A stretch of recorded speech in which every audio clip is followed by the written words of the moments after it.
Well, here's where I did a repair on the accumulator where the paint was busted through in my last video. I dug out the paint with my fingernail and a screwdriver or something, scraped it, and there was actually a hole burrowing into the tank through the metal of rust. And so this is a heavy zinc primer. I just have it in a little food bottle right here.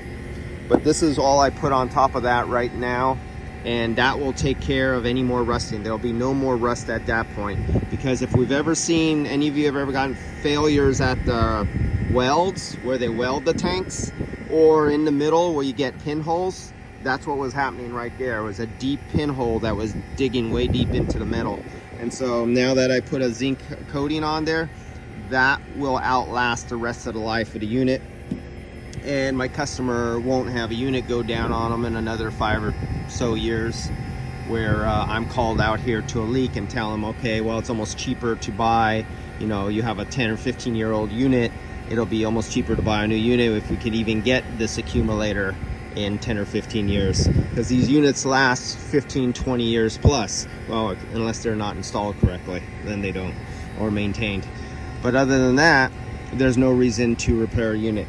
You could look this up on Google, go marine zinc coatings, and as you can see here, there's many of them. It's unlimited supply. Now, the one trait you want to look for, if you know you're getting a good coating that says it's 95 or 98% zinc, something like that, 1 gallon of this stuff weighs 26 pounds, somewhere around there. So if you see someone with a price that's not $140 some dollars or $200, they have it for like $90 or something like that, a price that's too good to believe, go look at the shipping notes and look at the price of 1 gallon.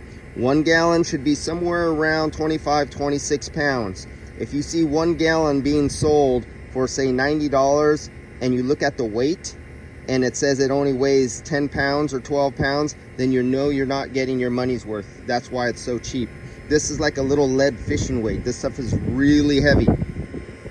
So that is my, and it comes in spray cans too. And it comes in bright or dull finishes. Depends on the manufacturer you get. So that's all I wanted to show you. And you put it on your receiver dryers that you put outside, your suction line dryers, anywhere that you get rust, that's where you put this stuff and you won't get rust. But remember, cleaning and preparation is the key for it to last.